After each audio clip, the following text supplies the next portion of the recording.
Well, hey, everybody. Welcome back to Kari Moody. I appreciate you guys being here. I appreciate you watching this on the replay. And I just wanted to go over this kind of wild, crazy case that I came across on Facebook a couple of weeks ago. And it really caught my eye. I've been following it very closely. So this will be a series, and this will be part one of that series. So, real quick, I just want to kind of read you a little bit of this post from this lady on March 13th. She says, "My name is Galina. For so many years now, I have lived a double life, carried an impossible secret. This is not a joke. This is the cold reality, which has been strictly on a need to know basis. Now everyone needs to know. I am the daughter of a serial killer who knew the identities of two other uncaught serial sex killers, Michael Fries and Julia Strand Hauser." Now, we're going to talk a lot more about Julia today and in the future. Dr. John Charles Trefil, my father, has admitted for almost a decade, giving a consistent story to being a serial killer on tape graphically. FBPD, the Sheriff's Department, the Mendocino County DA's office, they are all aware of his confessions. This is the secret that the authorities in Mendocino County are not sharing with the public. At this point, John is 86 years old. He's admitted to being a serial killer to roughly over a dozen people. He's asked repeatedly if only someone, some authority, would take him back to the dump sites where he put the bodies. He promised that he will point to where the bodies are if police will only take him. They haven't been willing to do so, and he's remained, while bedridden, still free. He wants to tell this story. He actually wants to go public with his crimes. He's given his blessing for me to do so instead. Though at times, he's also promised to fake being crazy if he's actually arrested. I, his daughter, have been asked by law enforcement how old he is, and I respond to them, well, he's almost a decade older than when I first contacted law enforcement. I've devoted my life to bringing John to justice. At this point, the DA's office has dozens of hours of him discussing his murders in intense detail, how he kidnapped, who he kidnapped, how he kept victims prisoner, sometimes for weeks at a time before killing them, how he tortured, how he killed. Though he said that he began killing in the 50s, he only really made it a habit from the summer of 65 to approximately 1999. So that was her very first post. Hi, Ducking. So good to see you. That was Kalina's very first post. So let's go on and let's talk about who is Dr. John Trefil. This is just wild, and there's so much information that his daughter has put out. So, first of all, I have listed all the dates of where he worked because his daughter says that there are victims out there that did not die. They actually survived. And so, hopefully, by putting out these dates and where he was at that time, if this is true, then hopefully some victims will be able to connect the dots. So, 1967 to 1971, John Trefil received his medical degree from the University of Illinois College of Medicine in Chicago. From 71 to 72, he did a rotating internship at Herrick Hospital in Berkeley. 72 to 75, psychiatric residency training at San Francisco Mental Health Services and UCSF. From 1975 to 77, he was a staff psychiatrist at San Francisco General Hospital. He also had a private practice during that time. And then 1977 to 78, he was the director of psychiatric ward at San Quentin State Prison. 1978 to 79, he had a private practice in Marin County, California. 79 to 80, he was the assistant professor of psychiatry at the University of Virginia School of Medicine in Charlottesville, Virginia. 1981, he was the program chief of Lake County Mental Health in Lakeport, California. 82 to 1998, he had a private practice in Mendocino County, California. And then finally, 1989 to 1988, he was a psychiatric consultant to Unicorn Ranch in Philo, California. And there he helped develop adolescent molester program. The one thing that stood out to me in all these, and maybe this is norm in psychiatry or something, but a lot of these jobs, he only held these positions for a year or two. So I thought that was kind of interesting. Hi, True Crime with Eve. Cash, it's so good to see you. KCG, thank you guys for being here. I know this was a last minute live because I was actually had done a video for it, and I thought it is just going to be easier and better to do this series as a live. So his daughter has his entire diary, and we're going to show that another time. But on the left of the screen, he writes my sides, and the first one is a plus or cross with a circle around it. The second one, can't really tell what that says. The fourth one says sex. So um, he was a really bad alcoholic to where he would black out. And so his daughter explains that a lot of his handwriting is pretty ineligible because of his drinking. But who is Dr. John? Well, he's a long distance runner. He had his insomnia, and so he ran a lot at night. From the mid 1980s onward, he drove a white Silverado truck with numerous rust spots and a red interior. He also kept 2 lengths of rope, a hook, a hatchet, and multiple metal pipes underneath the seat. In the 1980s, she said he did have a van, but she didn't say what make, model, color, or anything. But a white Silverado truck with numerous rust spots and a red interior from the mid 1980s onward. He was a doctor. He preferred, now, all of this is based on what his daughter has said. I'm not adding to anything. He was a doctor. He preferred to murder patients of other doctors. That way, there was no paper trail leading back to him. He was an avid reader, reading 3,000 to 5,000 books, and he spent several hours a day reading. He owned multiple cabins across Mendocino County, and we're going to see one of those cabins in a minute. Galina is his only biological child. He has 4 children total from 2 women. And but she says none of those have spoken to him in many years. He also says he wants notoriety, and he is 86 years old. He's an alcoholic, history of physical abuse by his own father, and sexual abuse by his own mother and grandmother. He did a psychiatric hospital stay before he ever entered med school.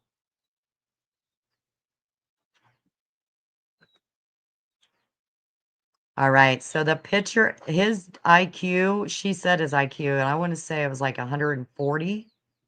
Very, very high IQ. So the picture on the left is actually from one of his cabins. That is actually a bed, and those are actual chains hanging from the bed frame.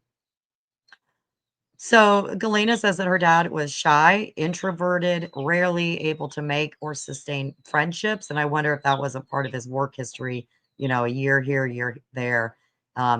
Maintaining any kind of relationship probably was pretty difficult for him.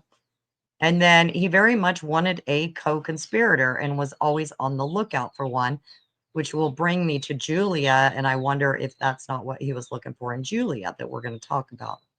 He was a former assistant chief psychiatrist of San Quentin and psychiatrist for the Lake County Jail. He sought out and treated thousands of murderers and rapists. 2 of his patients, Michael Fries and Julia Hauser, were his patients, as well as serial killers, and they were never caught.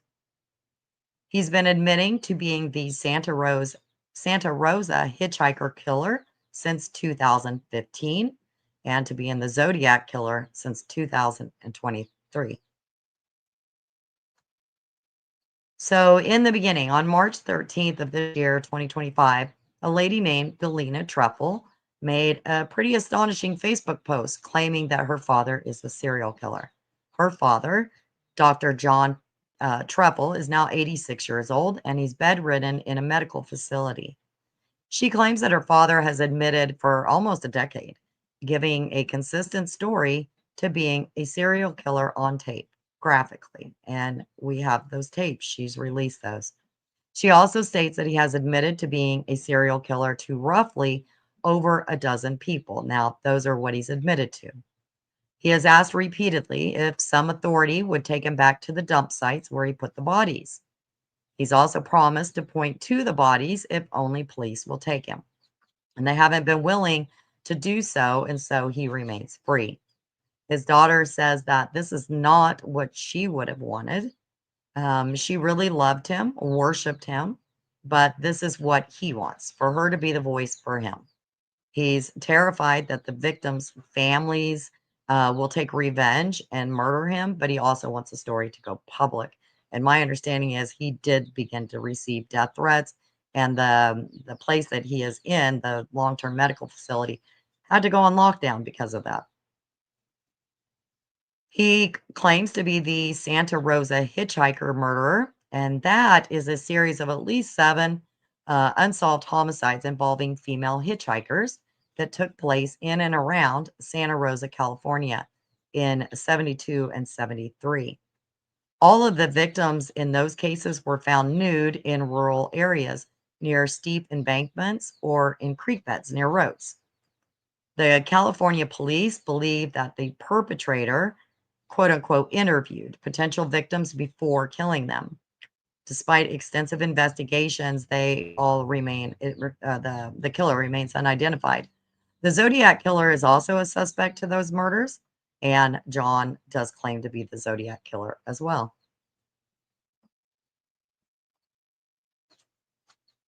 So the guy on the left, that is John in the early days. So there's lots of pictures of him. That's an old picture of him. So the daughter claims, her name is Galina, and she claims that she's been trying to get law enforcement to listen and take evidence for over a decade now to no avail. She, gosh, she also says that the DA's office has dozens of hours of him discussing his murders in intense detail, how and who he kidnapped, killed, and tortured. Additionally, she says that she has contacted the FBI and she shows proof, but the agent she was told was in charge won't take a single call from her. When did it begin? She said that he began killing in the 1950s, but he only really made it a habit from the summer of 1965 to approximately 1999. He called it an addiction. From 1965 onward, he admitted to murdering one person, give or take, per month, female, male, old, young, couples. He didn't discriminate, it sounds like. If that is the truth, if that's the case, that'd be approximately 288 victims. And then where she claims that these occurred, the states involved are Illinois, California, Virginia, Oregon, and Idaho. But there's also outside countries apparently, and those are Canada, France, the Netherlands, and along the Mexican border. So I don't really know where I stand with this. I tend to kind of believe her just because she has so much detail. There's the diaries, there's her dad talking. Um, so it's hard to totally dismiss everything for me anyway.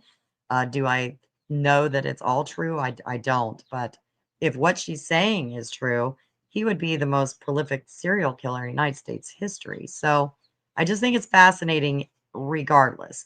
Maybe the dad just, convinced his daughter over all these years that he's a serial killer. And in that case, my goodness, what he has put her through. Or maybe he truly is telling her the truth and she's still going through it. You know what I mean? Yeah, 288 approximately, if what he's saying is true.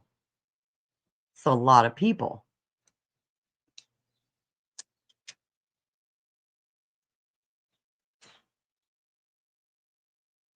So she said most killings occurred in California, with the specified counties being San Francisco, Marin, Alameda, Lake Mendocino, Sonoma, and one identified county that shares the northern Mendocino border.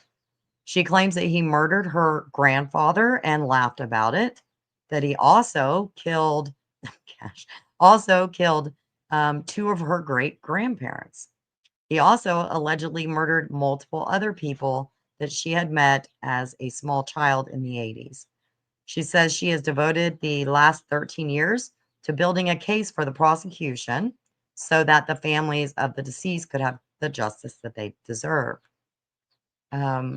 She said she's contacted every jurisdiction where John has admitted to murder, that she has spoken to and given lengthy interviews with law enforcement over 40 times.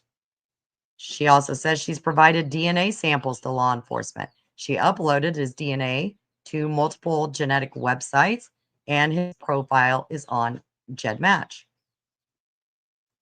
She also retrieved her father's diaries, which are fascinating, whether this is true or not, where he discusses some of the murders. To date, law enforcement has yet to read those diaries. She also got 2 of the murder weapons, including a vial of strychnine that John used to keep in his medical bag. Hi, Shaby.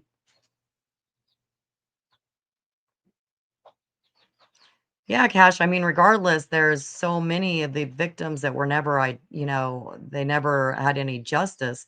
So what if a little bit of what she's saying is true? Then, yeah, strychnine, strychnine. Yeah, Duggan is a heavy burden to put on his daughter. Yeah. Feel like he's proud of his kills and wants recognition before he dies. Don't believe he cares at all for his victims and their families. And she said that he wants the notoriety for it. No, don't be sorry. If I said something wrong, correct me. All right. So on the left is his driver's license photo from 1982. She talked about 13 curves on Highway 20. The bodies of undiscovered victims are located here, mainly between the 4.5 to 5 mile marker. Also, and I'm going to get these names so wrong, but also on the Comche Ukiah Road, John's property, and at a murder cabin in Comche. He's also acknowledged 2 other murder cabins located in Westport and Boonville. Those are in California. She claims that many were submerged deliberately. He gave a very specific location for roughly 30 of the bodies in Comche and Albion alone. 30 bodies. And he's saying he has exact locations and how it's just wild. She's asked law enforcement to put a wire on her, and to date, they have not been willing to do that. They did take John's DNA, but they haven't been willing to put it or her own volunteer DNA into CODIS, which is strange. If he's admitting to all these, why not put his DNA in CODIS and just see, is he connected to anybody? Her father has allegedly said repeatedly that there were many victims who actually got away, and that's why I'm sharing this story. If there are victims that got away and they're still alive, or their families are still seeking justice, and there's any way possible that he might be connected, I want them to know that. So many victims actually got away, some of whom were his patients. Hitchhikers, mostly picked up from the Willits Junction area in California, and tourists were his main victims in Mendocino County. He knew that they wouldn't be missed.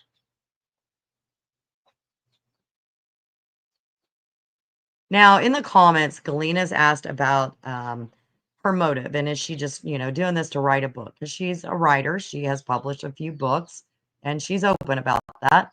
So, to respond to that, Galina says it was actually in her father's diaries since she was in middle school, that it was his plan for her to write a book. Quote unquote, he wants people to know exactly what he did, how he did, and where he did.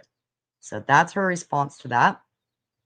On why law enforcement hasn't pursued this, Galina says that her father is a very intelligent predator. He knew which victims to pick that society doesn't pay much attention to. Those victims like hitchhikers, hippies, patients who were poor, runaways, minorities. He told her once that to be a successful serial killer, one has to do 3 things. 1, be willing to travel long distances, hours even, to get a victim. 2, be willing to switch up regularly the kill method. And 3, be willing to target people from very different backgrounds, ages, and appearances. He said that if a person did that, police would never be able to link the cases together, and people wouldn't even know that there was a serial killer. And on the right, that's just another thing from his diary. And it just says kick back, prescription, kick back, take off your shoes and drink a cup of coffee, Dr. John. KCG is someone I might date. Oh my gosh. So some of his victims here on the left, that is a drawing of the Zodiac Killer, and on the right is John. So they do look a lot alike, but you know, through the years, a lot of people have looked like the Zodiac Killer. Don't put a whole lot, the hairline's different, but I don't know. What do you guys think?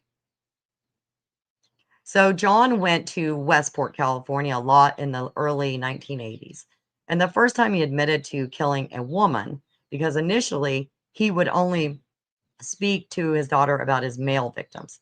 So when he admitted to killing a woman the first time was when he talked about murdering a young hiking couple around Westport in the 1970s. He gave his daughter a very graphic description of that murder. And then in the 1980s, when he would become too overwhelmed by things, he'd put his camper on the back of his pickup truck and drive north to Fort Bragg, searching for victims. One of his victims was also killed at McCarriture in the 1970s.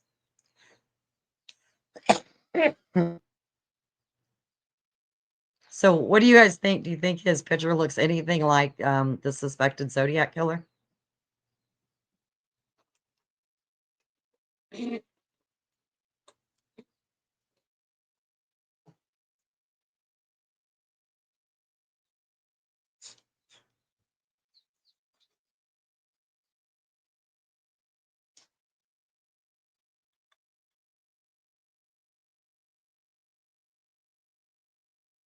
I definitely think that there's potential there. All right, so this one was 3/15/25. Galina made a post, and it was this picture of Julia that I mentioned earlier, and we're going to talk a lot more about Julia. It was Julia with Galina and another child. So she was just showing proof that she indeed had been with Galina. That's what I thought too. Ducking says the hairline seems close but more pointed on Dr. John. I agree. Otherwise, it does look very similar. If you just corrected that hairline, it would look pretty darn close. John's nose might be a little bit wider too.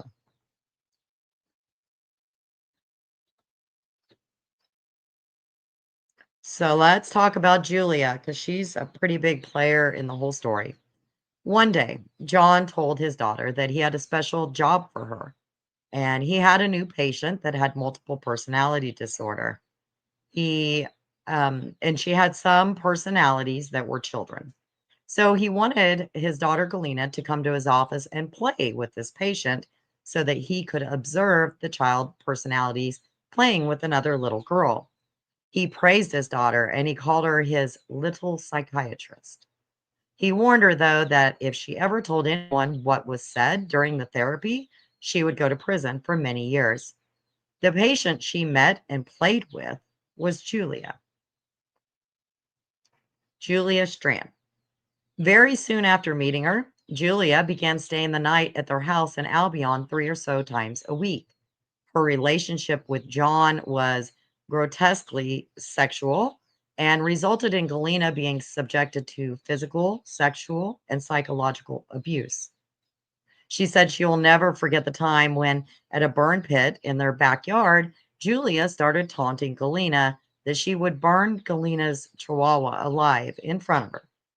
She began to scream, and apparently her father beat her with a tree branch while Julia sat giggling.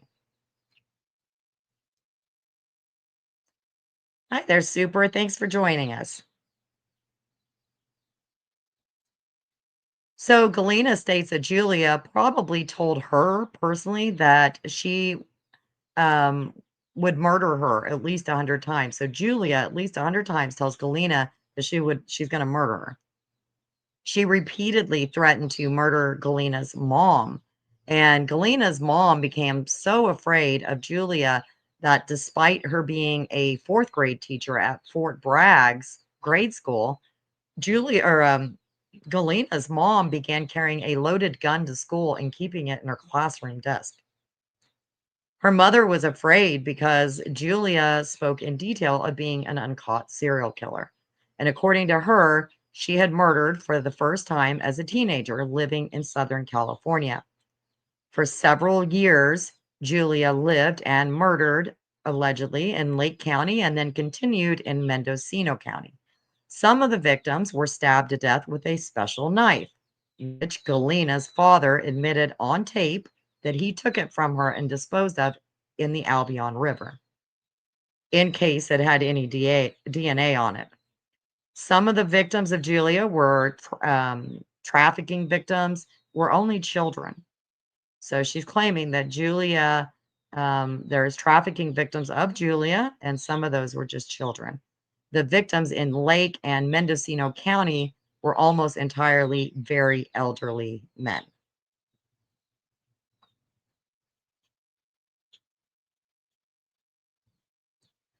Julia often worked under the table, and she would, as a caretaker.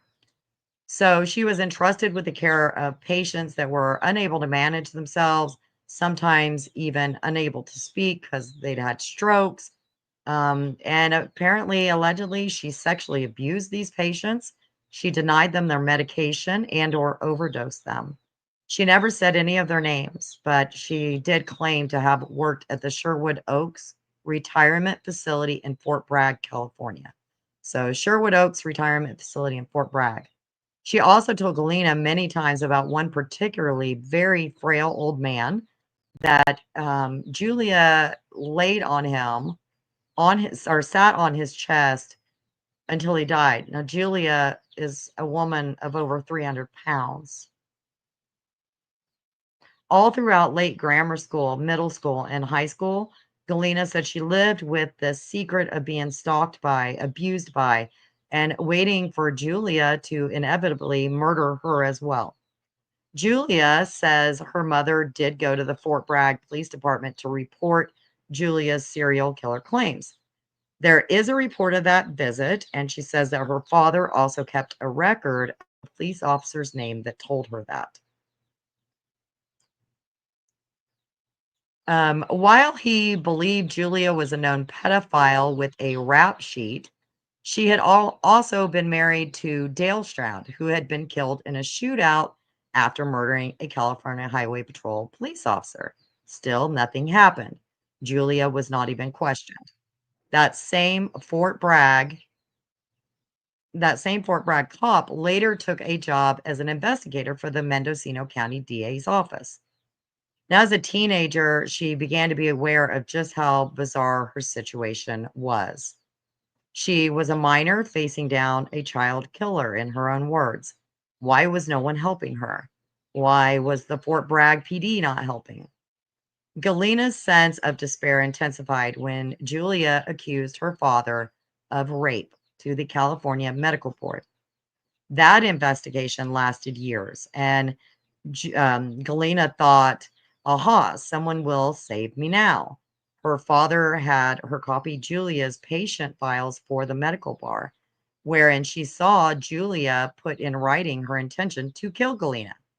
So surely the medical board would save a 16-year-old girl, but they did nothing for her.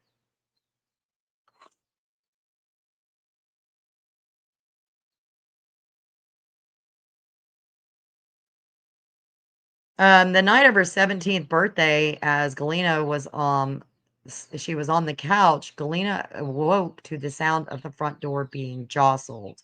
She heard Julia speaking with a man on their front porch, and what she heard, or what she was thinking, was this was it.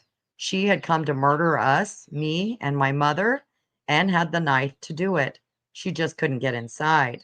So I hit the floor and crawled into my parents' room. I said what was going on, but my mother's speech was slurred. I think that she had been drugged. She couldn't get out of bed. As Julia continued trying to break into the house through the back door, Galina got a gun and hid behind a couch. She says, I didn't want to die, and I didn't want my mother to die either. She doesn't know about her mom, but she says that John, her dad, took out a very high life insurance policy on Galina, and that if she died, he got rich. very rich. She stayed up all the rest of the night with her gun in hand to protect the two of them, and then got ready for school the next day, very much aware that she couldn't tell anyone that she had almost been stabbed to death the night before. She says she did tell one person, her boyfriend, but what could he do? During the rape investigation, Julia suddenly dies. She suddenly dies. And using his influence as a doctor, she says her father immediately got a copy of the autopsy and death certificate. He also bought a cake to celebrate. Afterwards, according to her, her father informed the medical board that she was dead so they could stop investigating him. No, wasn't needed anymore. Well, they didn't. Dead or not, the investigation moved forward, and John was ultimately stripped of his medical license. Now, they didn't find the complaint about the rape accusations from Julia, but they did find about 17 other violations, and so they did take his medical license. As she grew older, Galina just assumed that documents she had copied for the medical board must have been later removed by him. There was no way that so many adults who had the legal responsibility to protect a child could have long term looked the other way. If they'd only helped her, she wouldn't have had to go through a murder attempt at 17 years old.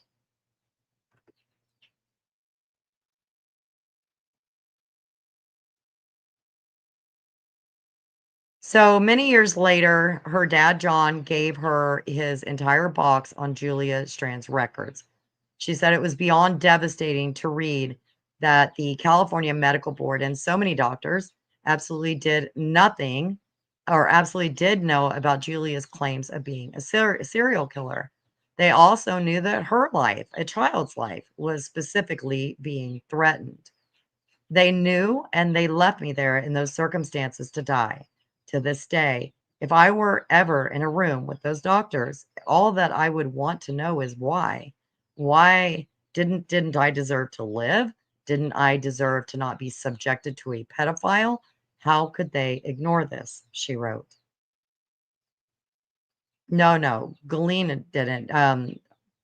The lady Julia, she says, came to her house and was going to try to kill either her or her mom and her dad, but she feels it was her because Julia had said at least 100 times how she was going to kill Galina for whatever reason it might be.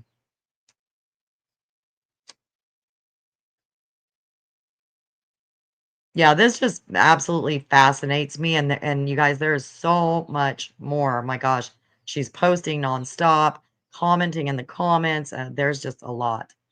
Um, she goes on to say that she was also aghast to learn that Julia, a regular member of the Fort Bragg Kingdom Hall, had been assigned a spiritual guide of sorts. Galena doesn't remember the exact title that the woman had. This woman, whose name was also recorded by Galena's father, was present during a therapy session in which Julia graphically described murdering a baby girl that she had been given birth to, but never registered with the state. So she's saying that there is a witness to Julia graphically describing murdering her own baby that she gave birth to. Interesting. That lady would have been with the Fort Bragg Kingdom Hall. So she says, how could any adult listen to what Julia did to that baby and not turn the information over to the police? But she didn't. And Julia kept attending the Kingdom Hall up until she was finally tossed out, not for child murder, of course, but for getting drunk and streaking in town. Every single agency that could have brought Julia to justice failed, probably because the concept of a female sex killer in the 1990s was so utterly bizarre. Regardless, she said, they failed. And John Trefil kept records of that failure, the names, the dates. He held on to all of that. Though Julia's death was officially ruled as being from natural causes, John has admitted that he killed her. He medicated her in such a way that inevitably would result in her death. Julia, who was married to Fort Bragg pedophile Reginald Hauser at the time of her death, was one of John Trefil's final victims. She was killed because she reported him to the to the California Medical Board.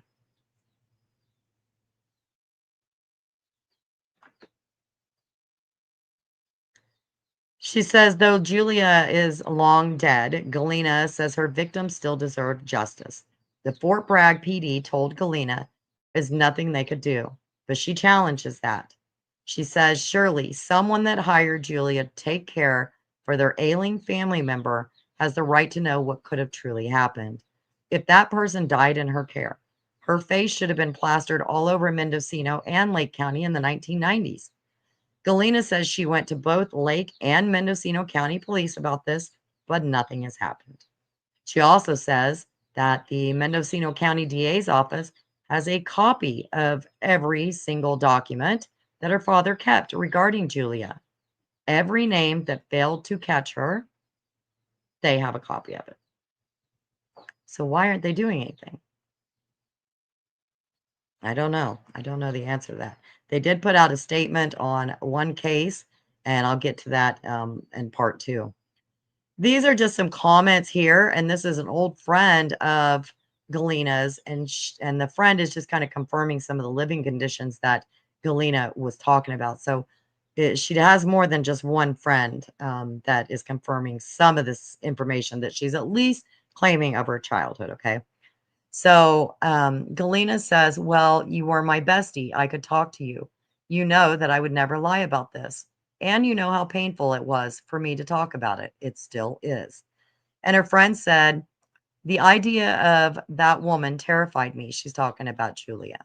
And I know exactly what the layout of the house was, so I can see it real clear in my head. Galina responds, do you remember how I wasn't ever allowed to lock the doors or windows? I'd wait until mom went to bed and do it behind her back. It's the only reason I'm alive. Her friend says, yep, it was super weird to me. So her friend's confirming this. Then her friend also says, your parents' house and the rules were always incredibly bizarre to me, but I was taught to never question as a house guest.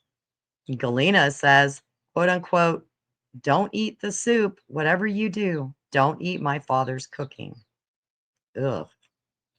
Eugenia says the only remotely edible thing in that house was spaghetti. But I swear I remember there was also a big thing about not using up too much of the food.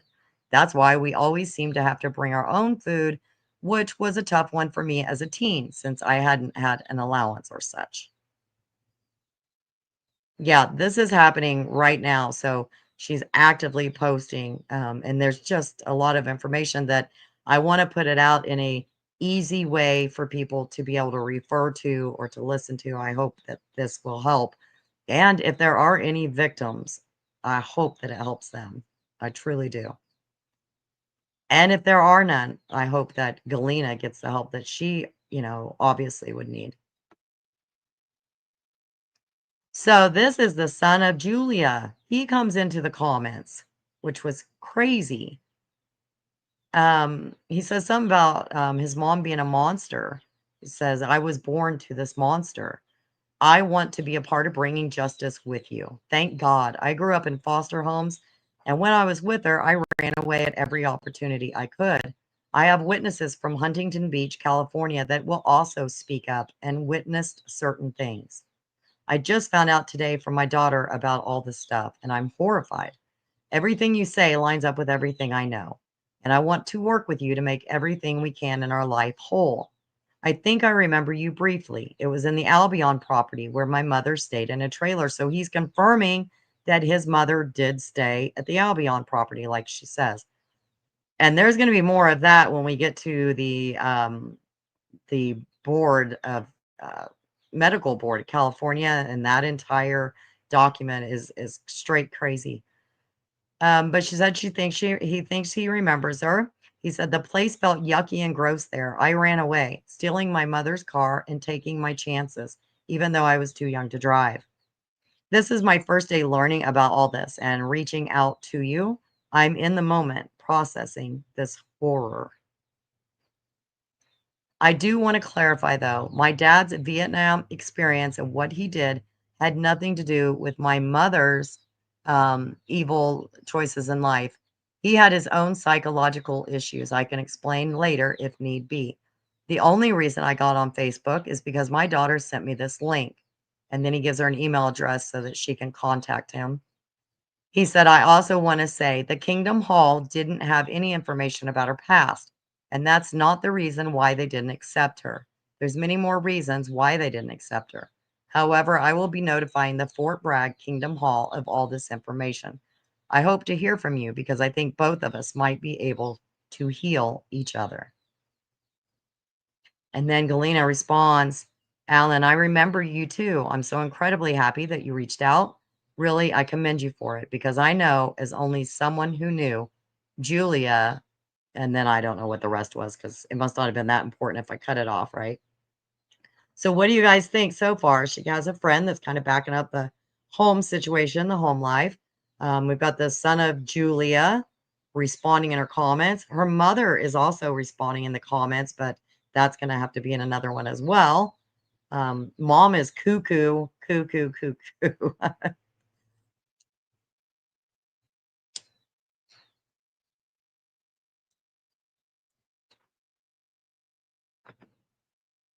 So that is all I'm going to do today, you guys. The next time, hopefully tomorrow, the next day, we're going to review the medical board documents regarding Julia's case against John. And I'm telling you, they are really interesting, very interesting. So that's what we're going to go over next. And then we're just going to keep up with this as it's happening. I want to put out the facts, which is saying I don't want to add anything to it. If true, it's already horrific. If not true, it's still horrific, right? So let me know where you guys stand with this. If you're following it already, if you're going to start following it. Of course, I really want to know you guys' thoughts as always. And thank you for being here, Cash. It was great to see you again. True Crime with Eve, KCG, all of you. Thank you so much. And I will see you guys next time. You guys have a great day. Bye bye.